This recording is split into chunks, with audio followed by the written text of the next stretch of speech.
Hello friends, मैं रुखसाना स्वागत करती हूँ आप सभी का एक बार फिर से मेरे YouTube channel the Faiz foundation academy में। चलिए स्टार्ट करते हैं हमारा आज का क्लास। फ्रेंड्स, जैसा कि मैंने आप लोगों को पहले भी बताया था, मैंने 100 मोस्ट इम्पॉर्टेंट क्वेश्चंस का एक सीरीज स्टार्ट किया हुआ है, जिसके 2 क्लासेस हमने पहले भी पूरे कर चुके हैं। आज हम इसके 3rd क्लास को देखेंगे। चलिए स्टार्ट करते हैं हमारे आज का क्लास को। पर उससे पहले मैं आप लोगों से रिक्वेस्ट करना चाहती हूँ कि जो भी मेरे क्लास में मेरे चैनल में नए हैं, प्लीज़ मेरे चैनल को लाइक, शेयर और सब्सक्राइब कर लें, जिससे कि मेरे आने वाले अगले क्लासेस के भी नोटिफिकेशंस आपको मिलते रहें। चलिए स्टार्ट करते हैं हमारा आज का क्लास। फ्रेंड्स, हमारा आज का पहला प्रश्न है, झारखंड की स्थापना के समय बिहार के राज्यपाल कौन थे? झारखंड की स्थापना के समय बिहार के राज्यपाल कौन थे? तो वो कौन थे? बिहार के राज्यपाल उस समय कौन थे? वीसी पांडे। वो थे वीसी पांडे। झारखंड की स्थापना के समय बिहार के राज्यपाल कौन थे? वो थे वीसी पांडे।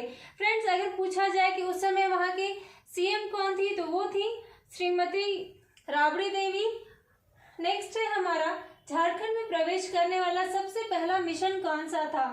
तो सबसे पहला मिशन कौन सा था जो झारखंड में प्रवेश किया? तो वो था गॉशनर इवेंजेलिकल लूथरन, जिसे हम शॉर्ट फॉर्म में GEL भी कहते हैं। और इसका प्रवेश झारखंड में कब हुआ? 1845 ईस्वी में।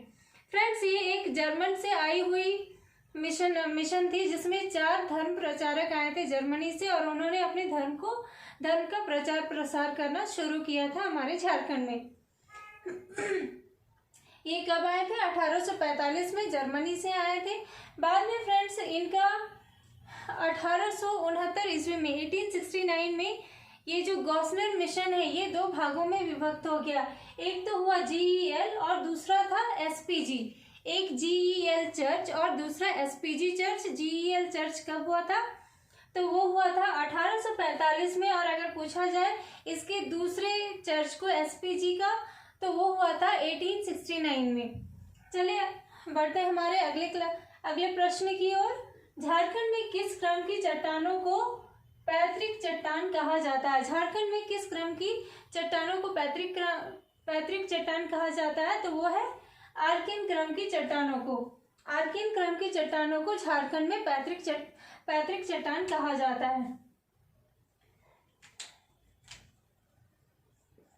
नेक्स्ट है हमारा, शुभ लक्ष्मी का संबंध किससे है? शुभ लक्ष्मी का संबंध किससे है? तो वो उनका संबंध है क्रिकेट से। वो क्रिकेट से संबंधित है। नेक्स्ट है church of north India. Church of north India के नाम से किसे जानते हैं? तो वो हमारा SPG चर्च है, जिसका निर्माण स्थापना 1869 में हुआ था। मैंने अभी आप लोगों को हमारे पहले प्रश्न में इसके बारे में बताया था कि सबसे पहले हमारे झारखंड में कौन सा मिशन आया था। तो वो गॉशनर मिशन आया था 1845 में। फिर 1869 में ये 2 भागों में विभक्त हो गया। एक हो गया GEL चर्च और एक हो गया दूसरा SPG चर्च। तो SPG चर्च को ही चर्च ऑफ नॉर्थ इंडिया कहा जाता है। इसका स्थापना कब हुआ? 1869 में। नेक्स्ट है हमारा, झारखंड में सदानों का मुख्य व्यवसाय क्या है? झारखंड में सदानों का मुख्य व्यवसाय क्या है? फ्रेंड्स, सदान किसे कहते हैं? सदान गैर आर्य लोगों को कहते हैं। जो लोग आर्य समाज से संबंधित नहीं है, गैर आर्य हैं, उन्हें सदान कहते हैं। और सदानों का मुख्य व्यवसाय क्या है? तो वो है खेती।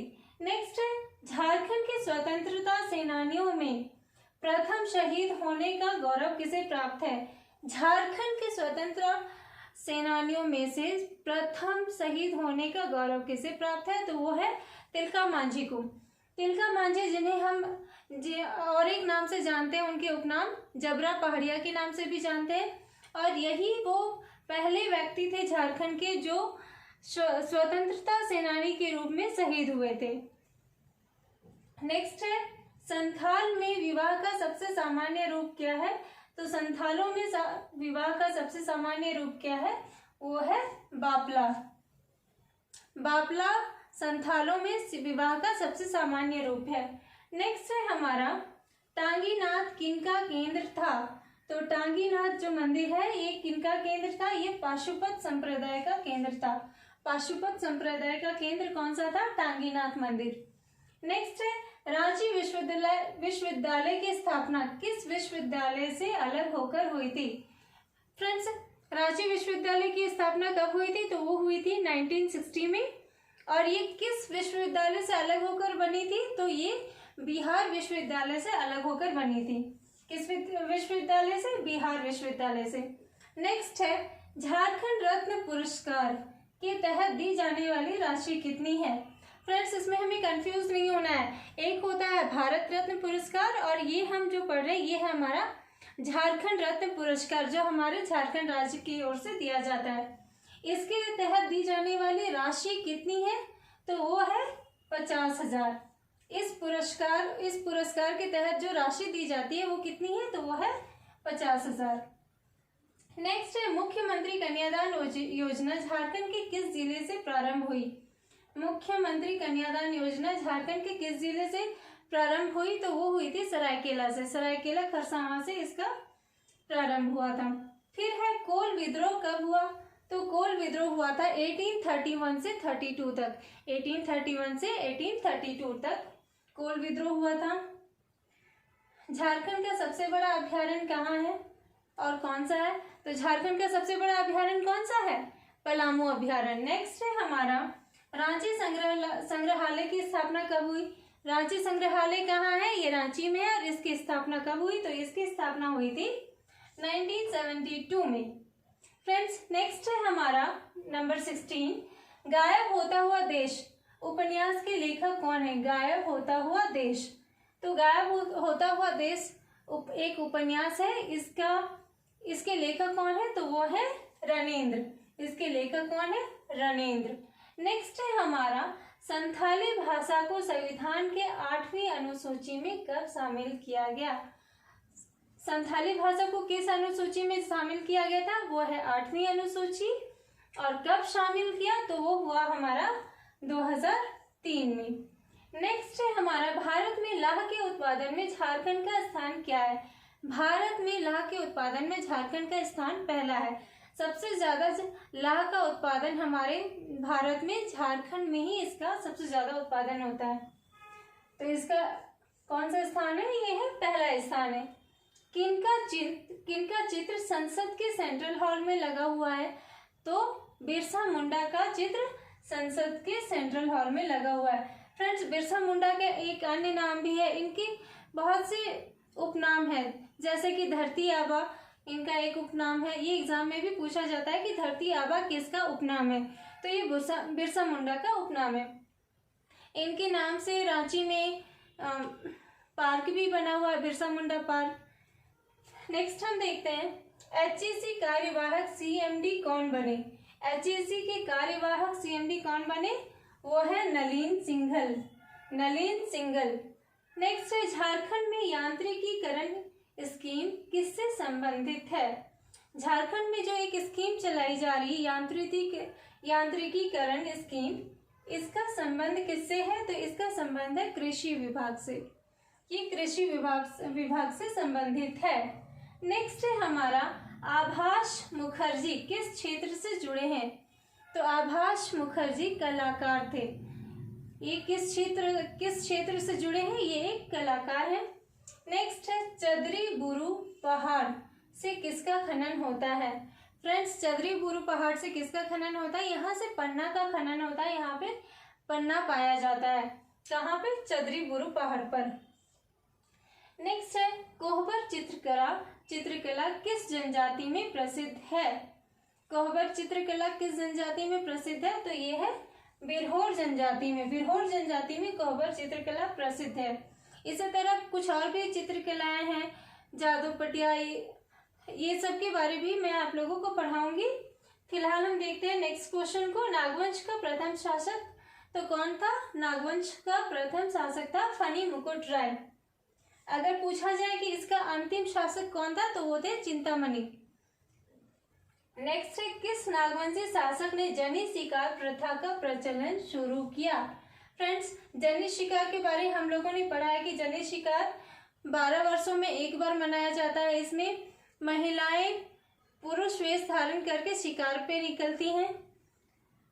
तो ये जो प्रथा थी, इसका प्रचलन किसने शुरू किया? तो इसका प्रचलन नागवंशी राजा ने किया। एक नागवंशी राजा ने शुरू किया था। उनका नाम क्या था?